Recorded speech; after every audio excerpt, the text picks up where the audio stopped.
नमस्कार, India voice देख रहे हैं आप। मैं हूं आपके साथ आकांक्षा त्रिपाठी और बुलेटिन की शुरुआत करेंगे।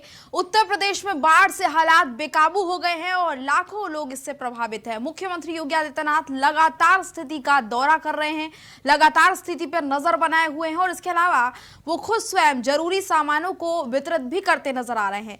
अयोध्या जिले में सरयू की बाढ़ की विकरालता देखकर लोगों को बहुत परेशानियां हो रही हैं और जिस तरीके से सरयू नदी में बाढ़ आई, बाढ़ की विकरालता से जिले के 3 तहसील की 10,000 आबादी प्रभावित हुई है। बाढ़ से प्रभावित इलाकों में जरूरी सामान खत्म हो गया है। लोग सिर्फ दाल चावल से ही अपना जीवन चला रहे हैं और इसी से अपने बच्चों का भी पेट भर रहे हैं। लगातार बाढ़ की स्थिति लोगों को बहुत ज्यादा परेशानी में डाल रही है। सरयू नदी अभी भी लाल निशान से 125 सेंटीमीटर ऊपर है। उधर अयोध्या में भी इसी तरह का हाल है और ये तस्वीरें आप देखिए।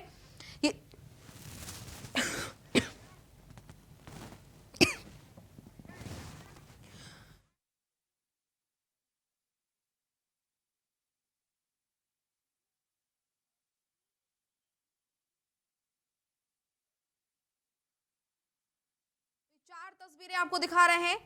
आप विंडो पर देख सकते हैं 4 तस्वीरें जो दिख रही हैं। गोंडा, देवरिया, गोरखपुर और सिद्धार्थनगर से 4 तस्वीरें देखने को मिल रही हैं और बाढ़ की स्थिति हर जगह भी इसी तरह की नजर आ रही है। लोग बहुत ज्यादा परेशान हैं और देखिए गोरखपुर में सीएम की तस्वीर भी आपको देखने को मिल रही है। किस तरीके से सीएम जो है लगातार बाढ़ की स्थिति पर पूरी नजर बनाए हुए हैं, लोगों के बीच पहुंच रहे हैं, लोगों को सुविधाएं पहुंचाने की कोशिश कर रहे हैं। लगातार इसी तरह से बाढ़ की स्थिति यूपी के कई जिलों में है, कई जिले बाढ़ से प्रभावित है।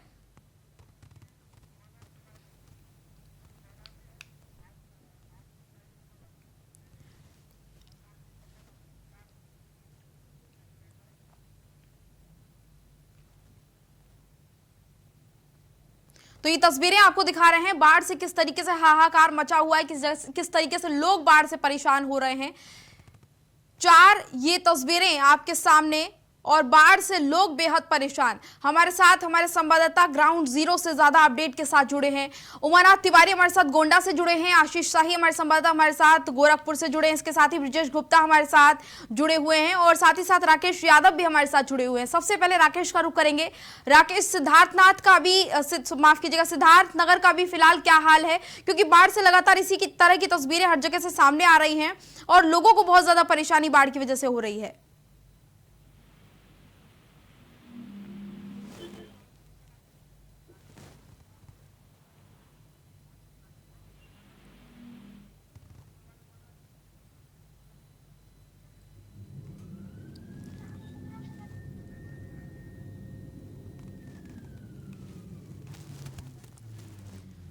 तो फिलहाल हमारे संवाददाता से हमारे संपर्क नहीं हो पा रहा है लगातार, लेकिन देखिए तस्वीरें आप देखिए, तस्वीरों से खुद ही आप अंदाजा लगा सकते हैं क्या स्थिति बाढ़ की वजह से बनी हुई है। जल जीवन अस्त व्यस्त हो गया है, लोगों को बहुत ज्यादा परेशानी हो रही है, हर जगह जल ही जल नजर आ रहा है। और ये देखिए तस्वीर किस तरीके से अपने कंधों पर अपने बच्चों को लेकर लोग जा रहे हैं। और सबसे ज्यादा खतरनाक बात जो है लोगों के लिए इसलिए आ रही है क्योंकि लोग अब अपने खान पान का भी इंतजाम नहीं कर पा रहे हैं। बाढ़ से जो स्थिति बन रही है उसकी वजह से लोगों को बहुत ज्यादा परेशानियां हो रही हैं। हर तरफ तबाही का मंजर नजर आ रहा है, बाढ़ का पानी हर तरफ भरा हुआ है। खुद सीएम योगी आदित्यनाथ इसको लेकर काफी सख्त नजर आए हैं। सीएम योगी आदित्यनाथ ने अभी हाल ही में हमने आपको बताया था इंडिया वॉइस पर किस तरीके से पूरी जानकारी दी थी। सीएम योगी आदित्यनाथ बाढ़ प्रभावितों के बीच पहुंचे और उनसे पूरी जानकारी ली, उनकी परेशानियों के बारे में समझा उन्होंने। ये 4 तस्वीरें लगातार हम आपको दिखा रहे हैं। गोंडा से पहली तस्वीर, दूसरी तस्वीर देवरिया से, तीसरी तस्वीर गोरखपुर से और चौथी सिद्धार्थनगर से। लगातार इसी तरह का हाल यूपी के कई अन्य जिलों में भी है। और ये देखिए गोंडा में किस तरीके से पानी भरा हुआ है, देवरिया में भी लोगों को बहुत ज्यादा परेशानी है। गोरखपुर में सीएम पहुंचे हुए हैं और वहां पर लगातार हालात का जायजा सीएम ले रहे हैं। हमारे साथ हमारे तमाम संवाददाता जो है वो जुड़ गए हैं ज्यादा अपडेट के साथ ग्राउंड जीरो से और पूरी जानकारी देंगे किस तरीके से बाढ़ से हालात बेकाबू हो रहे हैं। सबसे पहले रुक करेंगे ब्रिजेश गुप्ता का, हमारे संवाददाता हमारे साथ जुड़े हुए हैं ब्रिजेश गुप्ता। ब्रिजेश, आप बताइए क्या तस्वीरें देखने को मिल रही हैं और कैसे लोगों को मदद पहुंचाने का काम किया जा रहा है। ब्रिजेश, आपको आवाज मिल रही है?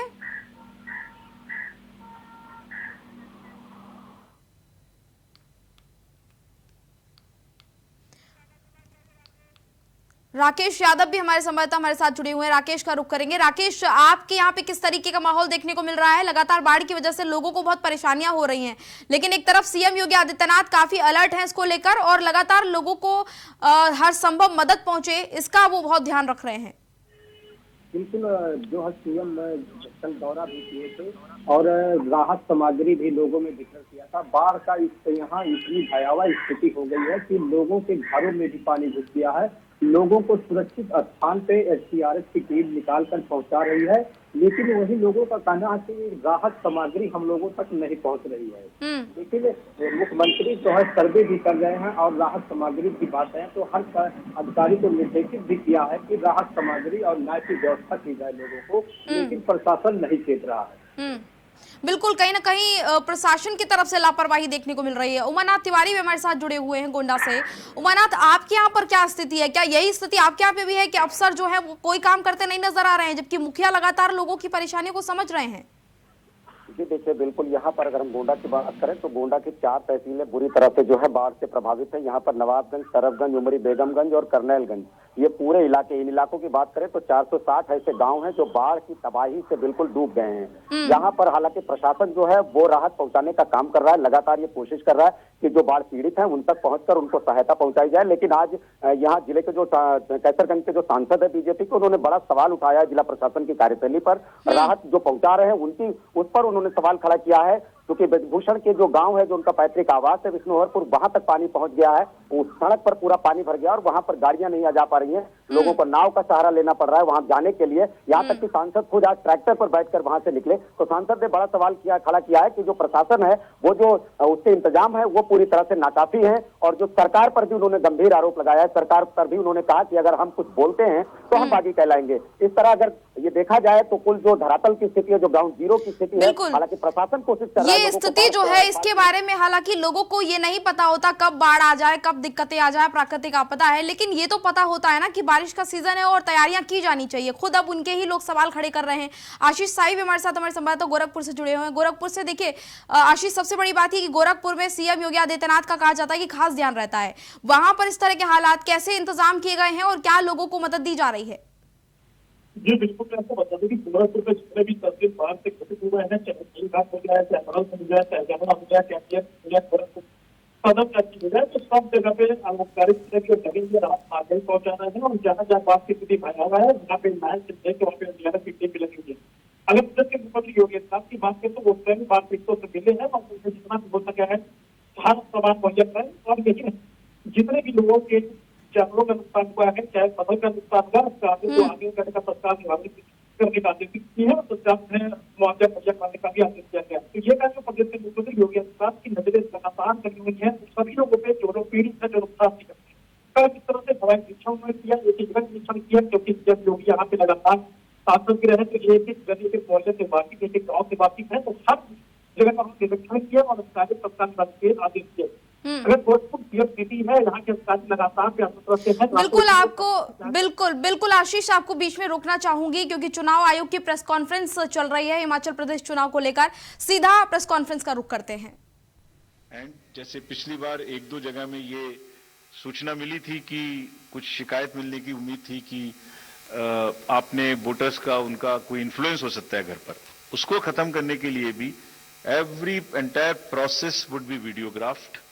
साथ में कैंडिडेट्स के एजेंट्स को पहले से ही सूचित किया जाएगा कि किस दिन वोट लेने जाएंगे, वो साथ में जाएंगे, जा सकते हैं, and everything would be videographed. So without compromising the secrecy of vote, the facility of voting would be extended right from the comfort of their home. And you would be happy to know, in the entire country, there are 1.82 crores voters who are 80 plus. And you would further be happy to know there are 100 plus voters, centenarians, who are crossing 2.5 lakhs. Imagine that they are all part of our voter list. And we are so happy, so privileged to serve them better. Actually किसी भी society में अगर हम elders की देखभाल नहीं करते, उनको सम्मान नहीं दे सकते, तो it's not a right way of our human behaviour. तो हम लोग इसके बारे में बहुत सजग हैं और वोट की सीक्रेसी को पूर्णतः अक्षुण्ण रखते हुए उनके घर से वोट भी लेंगे अगर उन्हें इस बात की जरूरत होगी। Similarly, for PWDs, all the facilities starting from a volunteer to the wheelchair, if they require, would all be available at the booths. And again, to give you another interesting figure, there are 82 lakhs PWDs also who are marked in our voter list. And our entire effort is to make it inclusive and accessible. The Commission puts a whole lot of emphasis on making the elections truly participative, accessible for all our PWD brothers and sisters. Friends, I would just briefly touch the technological interventions. There is a whole lot of technology which will go into the elections, starting from for the ease of the voters and also for managing the inducement-free elections. Firstly, the voter helpline, you can see all kinds of informations in that, including your booth location, including the candidates, the informations about them and results. The another interesting and very important application is a C-Vigil application. What it does, any voter can make any complaint, and the moment he load, either he can take a picture from his mobile, he can write on a paper and take a photo, or he can type. And the moment he sends a message to C-Vigil, his longitude and latitude is automatically fed. Means his location, geolocation is known. And our team will reach within 60 minutes flat and would answer in 90 minutes. So what we are saying, what we are appealing through you to our voters, कि अगर कहीं भी कोई भी दुरुपयोग money power का, narcotics का, drugs का, किसी भी तरीके का उनको नजर आता है, किसी भी पोलिंग पार्टी का कोई चीज गलत नजर आती है, तो कृपया उसको C-Vigil पे डालें. कुछ स्टेट्स ने बहुत इफेक्टिवली सशक्त तरीके से इसको यूज किया, and this is becoming an interesting tool in our hands to control the menace of any kind of money or the power or misuse by anybody. So please, again I would request that agar nagrik vigilant hai, so vigilant nagrik, C is the citizen become vigilant, and it is your election.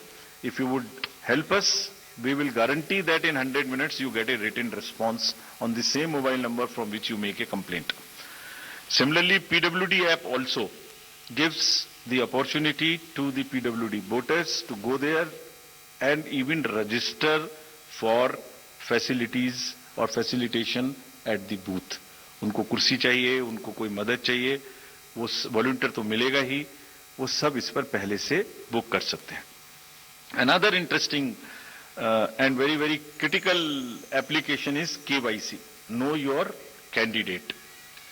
तो candidate का पूरा affidavit which will give all his assets and liabilities and all the criminal background, if any, would be made available to the voters. Through this app of Know Your Candidate, अगर किसी भी candidate की कोई भी राजनीतिक कोई भी आपराधिक पृष्ठभूमि है, तो वो इस पर स्पष्ट रूप से दिखाई देगी क्या अपराध है उनके ऊपर में, किस तरीके की FIR है, उसकी क्या डिटेल्स हैं, केस की क्या स्टेटस है. And in addition, as you all know, 3 times they will have to publish in the newspapers. तो कमीशन का काम है कि अगर की criminality in the elections, in the politics gets eliminated, reduced, if not eliminated, उसके लिए हम ऐसी व्यवस्था करें कि कम से कम उसकी पृष्ठभूमि वोटर के सामने स्पष्ट दिखाई दे. Then it is voter's choice. We enable the voter to take an informed choice. It's part of the disclosure. And all the assets, liabilities would also be known in this. So your constituency, your candidate, his background, financial, criminal, if any, would all be known through the Know Your Candidate. So please use this. Not for voters, for the candidates also there is an application called Suvidha. जितनी भी entitlements उनके हैं वो सब online apply कर सकते हैं. and we have directed, Commission has directed that it will be served to the candidates on first in, first out basis, so that there is no bias. Whosoever locks in first, whosoever applies for a ground or for any facility first, and if that is a limited space, he or she will be given the candidate first. Friends, we also had a detailed interaction with the enforcement agencies, and to just tell you that no cash would move in the poll-going states between after 5 o'clock till 10 o'clock in the morning. Banks have been directed कि कोई भी cash का movement अपनी van के through नहीं करेंगे. ऐसा देखा गया है कि उसी वैन को यूज करके कुछ ना कुछ लोग कोशिश कर सकते हैं कि उसमें कैश मूव हो इलीगल, उसको मना किया गया. Airports would be under watch. The GST would keep a track on all the e-bills to find out that no consumer goods, there is no spurt in supply of consumer goods in that particular state for distribution as a freebie or as an inducement.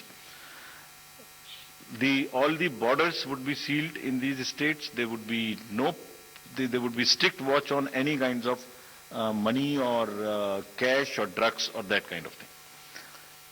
Friends, during this phase in the communication age, there are a whole lot of misinformation and fake news and narratives which get generated. So through you again, we request the voters to be vigilant, to at least see that पिछले कितने election में same news उसी प्रकार से चल चुकी है, उसको कम से कम आगे बढ़ाने से पहले अपनी थोड़ी सी विजडम लगा के सोच लें कि ये सच हो सकती है कि नहीं. फेक नैरेटिव्स में आगे बढ़ाने में मदद ना करें. अगर लगता है ठीक है तो जरूर आगे बढ़ाएं, उनका हक है. But we have established social media teams in the CO office and all the district magistrates and SSP's offices to keep a strict watch. And if anybody tries to create rumors or create fake news or news which are objectionable, the appropriate action the teams would take as mandated under the law. So, having given you an overview of the efforts which have gone into the entire preparation, now I would come to the main thing for which you are waiting, and to tell you first, the term of the Legislative Assembly of Himachal Pradesh is expiring on 8th of January 2023, and there are 68 ACs across 12 districts, and with the specific seats reserved for SCs and STs. So out of 68, 17 seats are reserved for SCs and 3 seats are reserved for STs. As you see the data on this slide, the forthcoming legislative election, our teams would be ready to serve more than 55 lakh electors, of whom about 67,000 are service voters and 56,000 in the state of Himachal would be PWDs. And you would be happy to know that there are 1,184 voters who are 100 plus. And we have reached everybody's house as a mark of respect towards them. And you will be happy to know, and it's a motivational thing for our young voters. There are voters who have voted in all elections since 1950. All, including the local body elections. And there are 1,184, and many of them come to the booth. They say we do not need the Form 12D, we'll come to the booth. So they are really the source of inspiration for all of us. And हमने उनको सबके घर में एक चिट्ठी भेज के अपने BLO साहब के थ्रू या अफसर्स के थ्रू सबको सम्मानित भी किया और आभार भी प्रकट किया कि आप ही की प्रेरणा से बाकी लोग भी आगे बढ़ के वोट दे सकें. Friends, there are 1.2 lakh voters who would be 80 plus in Himachal, and 1.86 lakh voters would be first time voters between 18 years and 19 years. And these are the one with whom we are very, very focused way we are connecting with all of them by organizing large number of events in their colleges and institutions. As you know, the amendment in section 14 enabled us to register voters in the 4 qualifying dates. तो आप इसको अगर मैं ऐसे समझाऊं कि जो लोग 1 जनवरी अगर ये अमेंडमेंट ना होता तो 1 जनवरी 22 को जो भी लोग 18 इयर्स के हो गए वही वोटर बन पाते, उसके बाद में 1 जनवरी 23 की क्वालिफाइंग डेट से वोटर बनते.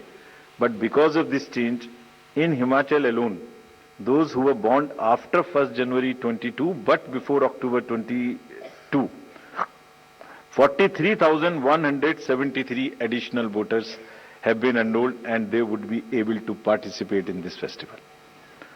This is only because of the amendment which happened, and you can extrapolate it and see because of these 4 changes. And now what we have done and what will happen in the SSR now, even if somebody is 17 and is going to be 18 next year till October 2023, in the new SSR which is coming in the entire country, they can apply in advance. And we take the responsibility of keeping that application with us and making him or her the voter the date on his or her birthday. And our officers will send them a kit, a welcome kit for the new voters, which will contain the EPIC card, which will contain how to vote, which will contain about how the EVMs function, which will contain the the website links to where they can educate themselves about the election process. We call upon all voters in Himachal to come out and vote. Their participation should take inspiration from the elders who are there in that state, and our fervent appeal that all stakeholders maintain COVID appropriate behavior. Friends, आयोग ने हमेशा media को चुनावी प्रक्रिया में अपना सबसे बड़ा एलाई माना है. It's a kind of a natural ally. That is why first time we come here and announce. There is nobody who comes to know of this. मैं दोहराना चाहूंगा कि आपके माध्यम से सभी वोटर्स को एक बार पुनः अपील करेंगे. And the exact schedule for the state would be as it's being shown on your slides.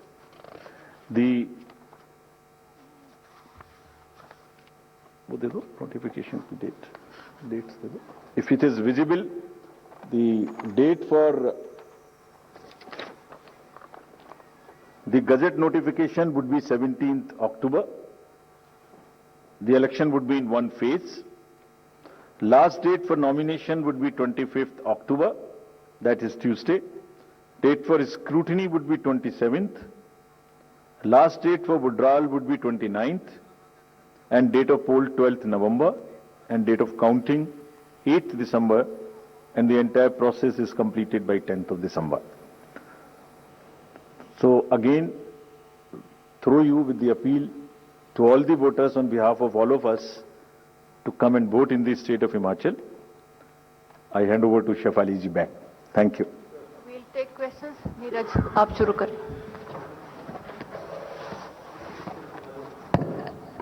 Mic दे दें यहाँ फर्स्ट रो में.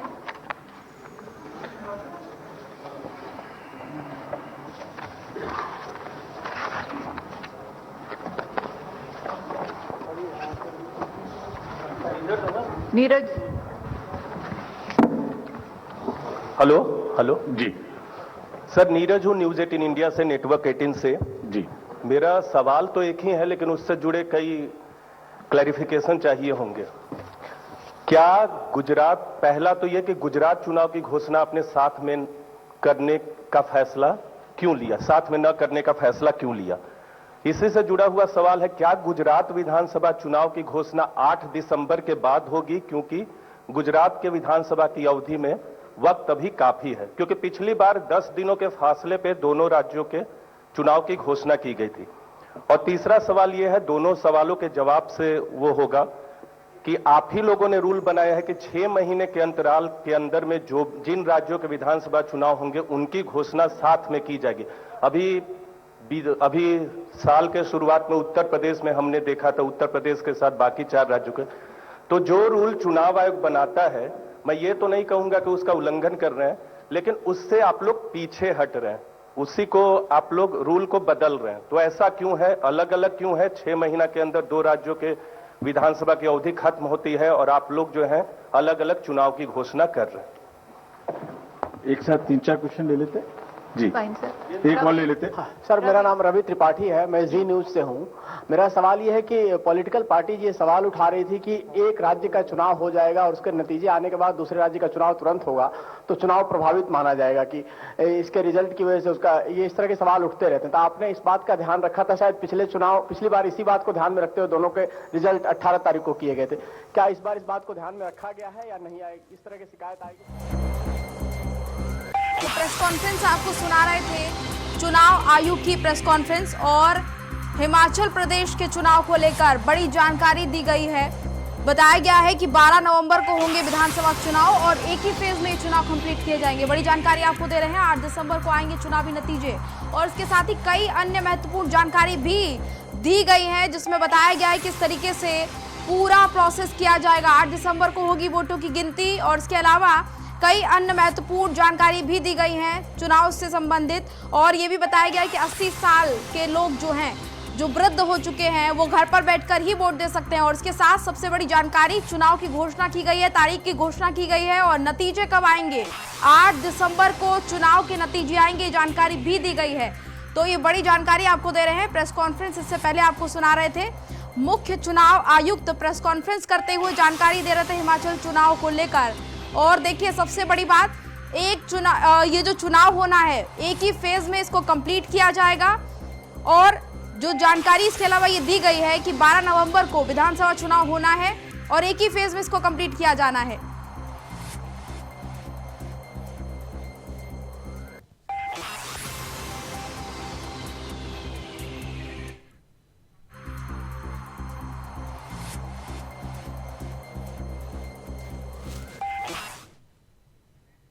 और अब एक छोटे से ब्रेक के लिए रुकेंगे, ब्रेक के बाद जल्द हाजिर होंगे।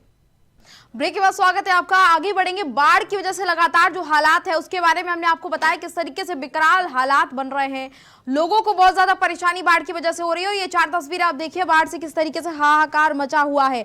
गोंडा से पहली तस्वीर, दूसरी तस्वीर देवरिया से, तीसरी तस्वीर गोरखपुर से और चौथी सिद्धार्थनगर से। इसी तरह की स्थिति लगातार बनी हुई है और बाढ़ से लोग जो है बहुत ज्यादा प्रभावित हो रहे हैं। लोगों के घर बाढ़ से टूट रहे हैं और आने जाने में तमाम तरह की परेशानियां, जनजीवन अस्त व्यस्त बाढ़ की वजह से हो गया है। लगातार सीएम योगी आदित्यनाथ इसको लेकर काफी एक्टिव नजर आ रहे हैं और अपने तमाम अधिकारियों को, तमाम मंत्रियों को निर्देश दे रहे हैं कि बाढ़ के हालातों को लेकर लोगों को परेशानी ना हो, इसका पूरा ध्यान रखा जाए, लोगों को सुविधाएं मिले, राहत सामग्री लोगों को वितरित की जाए, लोगों को परेशानियां ना हो, इसको लेकर खासतौर से इंतजाम किए गए हैं। और खुद सीएम लोगों के बीच पहुंच रहे हैं और जानकारियां ले रहे हैं कि लोगों को क्या कुछ परेशानियां हैं। हमारे साथ हमारे संवाददाता जुड़े हुए हैं, उमानाथ तिवारी हमारे साथ जुड़े हैं, साथ ही साथ राकेश यादव हमारे साथ जुड़े हुए हैं। उमानाथ का सबसे पहले रुख करेंगे। गोंडा में उमानाथ क्या हालात हैं? और देखिए लगातार जो तस्वीरें सामने आ रही हैं बाढ़ की वजह से, लोग बहुत ज्यादा परेशान हैं, कैसे उनको मदद दी जा रही है, प्रशासन की तरफ से क्या इंतजाम किए गए हैं?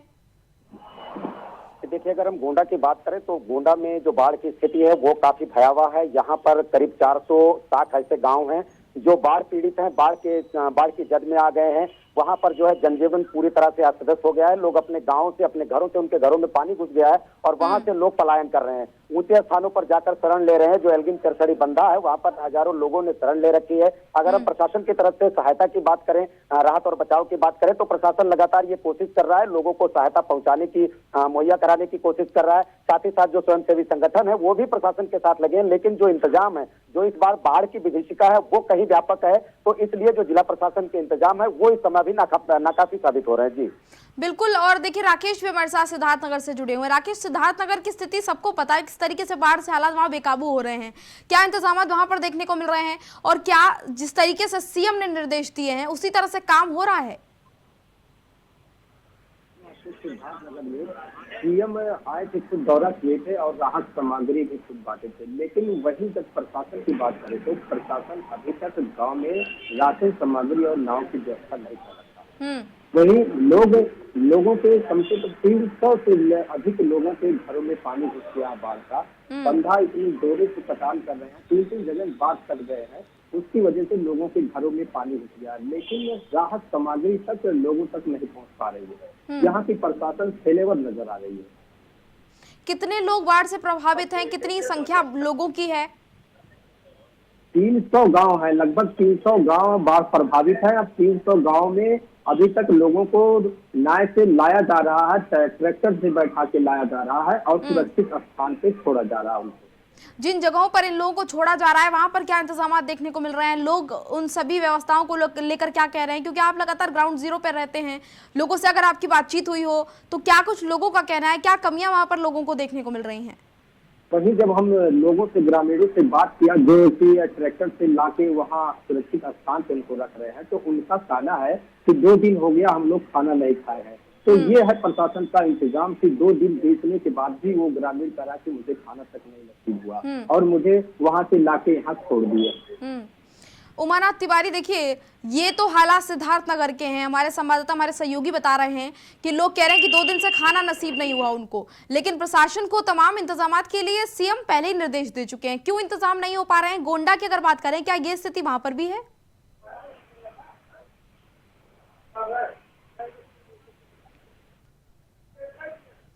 उमाकांत जी, आपको आवाज पहुंच रही है? राकेश, देखिए सबसे बड़ी बात यह है कि सीएम योगी आदित्यनाथ जो कि सूबे के मुखिया हैं, वो खुद इतना ज्यादा एक्टिव रहते हैं, लोगों के बीच पहुंचते हैं, लोगों की परेशानियों को सुनते हैं, लेकिन उनके अफसर बिल्कुल भी अपने ढीठ रवैये से बिल्कुल बाहर नहीं निकल रहे हैं। लगातार ऐसी तस्वीरें भी हमने देखी, सोशल मीडिया पर लगातार वीडियो भी वायरल हो रहे हैं कि बड़े अकड़पन में जो अधिकारी हैं वो लोगों से बात कर रहे हैं। अधिकारी हैं, लोगों से अकड़ की बात भी कर रहे हैं और लोगों को कह रहे हैं कि आपको मैंने लाया है, यहाँ तक कम से कम बचा के पहुंचा दिया है। ये सब रवैया है प्रशासनिक अधिकारियों का। लेकिन अब योगी मुख्यमंत्री जी ने जबकि दौरा भी किया है, लोगों को राहत सामग्री भी पहुंचाने की बात कही है कि कोई भी छूटने न पाए, उनको राहत सामग्री और उनको सुरक्षित स्थान पे पहुंचाया जाए। लेकिन प्रशासन इस तरह से दिख नहीं रही है धरातल पे। बिल्कुल उमाकांत तिवारी, देखिए ये दिक्कत जो है वो लगातार यूपी के कई जिलों में बनी हुई है। बाढ़ कई जिलों में लोगों को परेशान कर रही है। गोंडा की अगर बात करें तो क्या गोंडा में खाने पीने की दिक्कतें लोगों को हो रही हैं? क्योंकि राहत सामग्री लगातार बांटी जा रही है और सीएम बहुत सख्त निर्देश दे चुके हैं, उसके बाद भी ऐसी तस्वीर सामने आना बहुत ही ज्यादा दुखद है। जी बिल्कुल, देखिए जो राहत सामग्री है वो जो बाढ़ पीड़ित है उनकी संख्या काफी अधिक है और जो राहत सामग्री है वो सीमित संसाधन के हिसाब से मुहैया कराई जा रही है। तो कहीं ना कहीं ये बड़ी बेइंतजामी इसको कही जाएगी कि लोगों तक राहत सामग्री मुहैया नहीं हो पा रही है। लोग अपना घर बार छोड़ के बंधे पर शरण लिए हुए हैं। ऐसे में उनके सामने खाने पीने की बहुत बड़ी दिक्कत है। यहाँ तक कि जो मवेशी हैं उनके लिए चारे का संकट है, लोगों के लिए खाने पीने का संकट है और लोग किसी तरह जो है वो जीवन यापन करने के लिए विवश हैं। जी बिल्कुल उमानाथ, और सबसे बड़ी बात ये कि जैसे कि आप बता रहे हैं कि सामग्री सीमित है, तो इसके पीछे का क्या रीजन है? आखिर क्यों सीमित सामग्री है? अगर इतनी बड़ी संख्या में लोग हैं तो सबको उपलब्ध क्यों नहीं कराई जा रही? सीएम ने तो निर्देश दिए हैं कि लोगों को राहत मिले, लोगों को परेशानियां ना हो। अपने मंत्रियों को भी कहा है कि तमाम जो मंत्री हैं वो अपने अपने क्षेत्रों में पहुंचे, दौरा करें, जानकारी लें। जी बिल्कुल, देखिए जिला प्रशासन अपनी तरफ से पूरी कोशिश कर रहा है। जहाँ जिलाधिकारी उज्जवल कुमार ने यह दावा भी किया कि हम पूरी तरह से जो है बाढ़ पीड़ित हैं उन तक राहत सामग्री पहुंचाने की कोशिश कर रहे हैं। लेकिन यही कैसरगंज के सांसद है जो भारतीय जनता पार्टी के ब्रजभूषण शरण सिंह, क्योंकि उनके गांव तक पानी पहुंच गया है, विष्णुहरपुर उनका पैतृक गांव है, वहां तक पानी पहुंच गया और आज उन्होंने बड़ा सवाल खड़ा किया है जिला प्रशासन की मंशा पर, जिला प्रशासन की कार्यशैली पर। उन्होंने ये साफ तौर पर कहा है कि जिला प्रशासन जो इंतजाम कर रहा है, राहत सामग्री का जो वितरण कर रहा है, वो बेहद ही जो उनका इंतजाम है वो बहुत ही खराब है, लोगों तक उनकी पहुंच नहीं हो पा रही है। साथ ही साथ उन्होंने सरकार की मंशा पर भी सवाल खड़ा किया और उन्होंने सीधे तौर पर यह आरोप लगाया है कि जो जनप्रतिनिधि हैं उनको सरकार का साफ निर्देश है कि वो अपना मुंह बंद रखें और इस हिसाब से अगर जनप्रतिनिधि कुछ बोलने की कोशिश करते तो उनको फिर बागी समझा जाएगा। तो कहीं ना कहीं ब्रजभूषण शरण सिंह से इस बात से समझा जा सकता है कि जो जिला प्रशासन का जो रवैया है, जो उनका इंतजाम है वो लोगों तक नहीं पहुंच पा रहा है और इसलिए जो है अब जनप्रतिनिधि भी सरकार के खिलाफ जो है वो सवाल खड़ा कर रहे हैं। जी बिल्कुल बदहाल स्थिति है और कोई सुनने को तैयार नहीं है। सूबे के मुखिया कई बार कह चुके हैं कि व्यवस्थाओं को पूरा पर्याप्त किया जाए, लेकिन कुछ भी ऐसा नहीं देखने को मिल रहा है। तस्वीर कुछ और ही ग्राउंड जीरो से देखने को मिल रही है। चलिए फिलहाल एक ब्रेक के लिए रुकेंगे, ब्रेक के बाद आप सभी के पास फिर वापस आएंगे। एक छोटे से ब्रेक लिए रुकेंगे, ब्रेक के बाद जल्द लौटेंगे।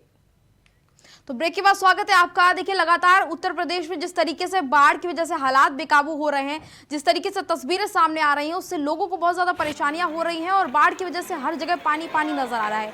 जहां कहीं पर भी नजर डालो, अभी देखिए हमारे संवाददाता जो हमारे साथ जुड़े हुए थे, लगातार ग्राउंड जीरो पर हमारे तमाम संवाददाता रहते हैं और स्थिति को वो बहुत ही ज्यादा बेहतर तरीके से जानते हैं कि क्या स्थिति ग्राउंड जीरो पर है। ग्राउंड जीरो पर अगर बात करें तो कई जिलों में ऐसा है कि कई सारे गाँव एक साथ इकट्ठा बाढ़ की चपेट में आए हैं। हमारे संवाददाता उमानाथ तिवारी हमारे साथ जुड़े हुए हैं। उमानाथ, देखिए, आप लगातार जैसे बता रहे थे कि स्थिति जो है वो बहुत ज्यादा बदतर होती जा रही है बाढ़ की वजह से, लेकिन लोगों को जो सुविधाएं मिलनी चाहिए थी, जिसके लिए सीएम लगातार निर्देशित कर रहे हैं, वो सुविधाएं नहीं मिल पा रही हैं। इसको लेकर इस पूरे मामले से संबंधित कोई अधिकारी जिससे कभी आपकी बात हुई हो तो क्या कुछ उनका कहना? ये देखिए, इसमें जो जिलाधिकारी हैं डॉक्टर उज्जवल कुमार, उनका ये दावा है कि जो जिला प्रशासन है, जो जिला प्रशासन की टीम है, वो पूरी तरह से राहत सामग्री लोगों को जो बाढ़ पीड़ित है उनको मुहैया करा रही है। उनकी सुरक्षा के लिए एसडीआरएफ की टीमें लगाई गई है, पीएससी की टीमें लगाई गई है। साथ ही साथ जो बाढ़ प्रभावित इलाके हैं वहां पर जो है वो नावें मुहैया कराई गई है लोगों के आने जाने के लिए, क्योंकि आवागमन बिल्कुल पूरी तरह से ठप है। कई इलाकों का जो है वो संपर्क जो है जिला मुख्यालय से कट गया है। नवाबगंज का जो इलाका है, जो ढेमुआ घाट एक सड़क जाती है, वो पूरी तरह से 500 मीटर के करीब सड़क बह गई है, वहां से लोगों का संपर्क कट गया है।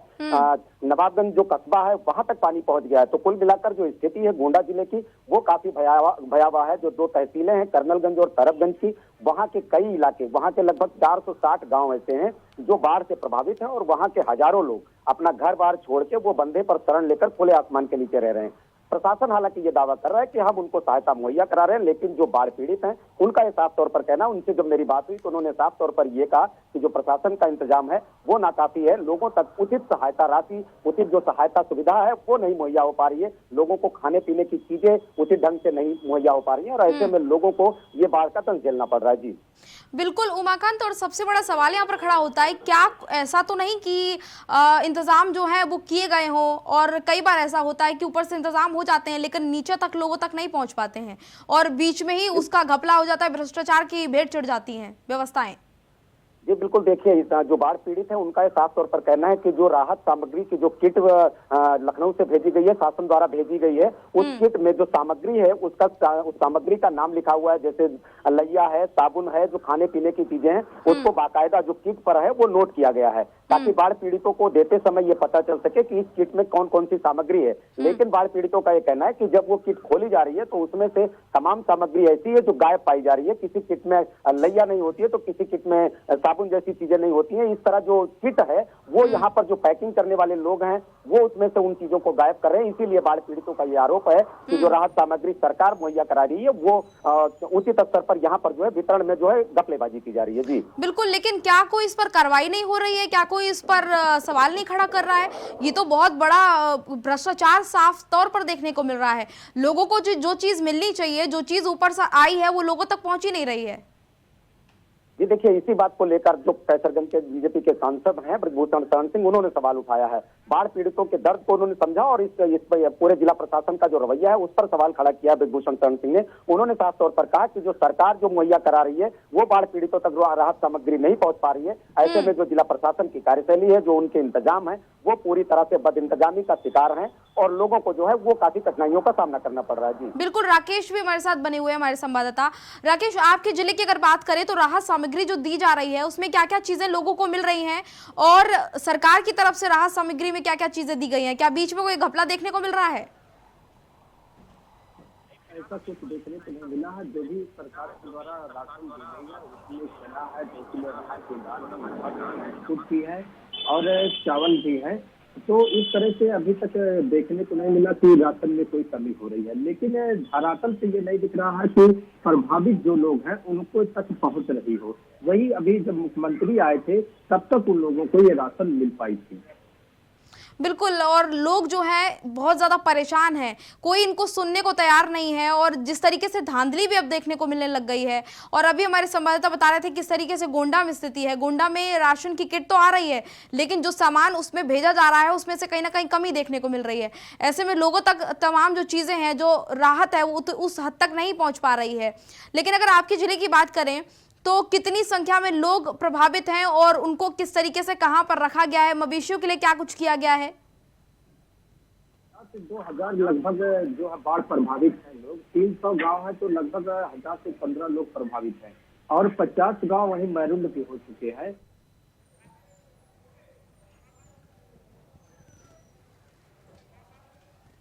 हमारे संवाददाता उमाकांत भी हमारे साथ जुड़े हुए हैं। राकेश को आप सुन रहे थे, किस तरीके से राकेश बता रहे थे कि उनके क्षेत्र का क्या हाल है, उनके जिले का क्या हाल है। और उमाकांत जी देखिए, लगातार जो अभी हालात बने हुए हैं और जिस तरीके से स्थिति बनी हुई है, इस पर अगर एक्शन सही से नहीं लिया गया तो इसी तरह से भ्रष्टाचार की भेंट ये तमाम सामग्री और तमाम जो व्यवस्थाएं, जो निर्देश सीएम के हैं, वो भी चढ़ते रहेंगे। जी बिल्कुल, देखिए जो शासन का निर्देश है वो सीधी तौर पर जो है वो बाढ़ पीड़ितों तक नहीं पहुंच पा रहा है। अगर हम यहाँ पर बात करें तो सरकारी आंकड़ों की अगर हम बात करें तो सरकारी आंकड़ों में ही 460 गांव जो है वो बाढ़ प्रभावित हैं और करीब 46,000 की आबादी वो बाढ़ का दंश झेल रही है। इसमें हजारों लोग ऐसे हैं जो अपना घर बार छोड़कर, जिनके घर पूरी तरह से पानी में डूब चुके हैं, वो अपना घर बार छोड़कर वहां पर जो है, जो ऊंचे स्थान है, जो एल्गिन चरचरी ब्रिज है, वहां पर उन्होंने अपना आशियाना बना रखा है। प्रशासन की तरफ से वहां पर उन्हें पन्नी आज मुहैया कराई गई है, लेकिन जो मवेशी हैं, मवेशियों के चारे के लिए जो संकट है ग्रामीणों के सामने वो बेहद भयावह है। अगर अपने लिए उनका कुछ इंतजाम हो जा रहा है तो मवेशी जो है वो भूखे बिल्कुल और व्यवस्थाएं जो है उनको सुनिश्चित किया जाना चाहिए। और सबसे बड़ी बात है कि अधिकारियों को निर्देश दिया गया, जिला प्रशासन की जिम्मेदारी है कि लोगों की परेशानियों को समझें। चले, फिलहाल जानकारी के लिए तमाम आपका बहुत बहुत धन्यवाद। और साथ ही इस बुलेटिन में भी इतना ही, मुझे दीजिए इजाजत, नमस्कार।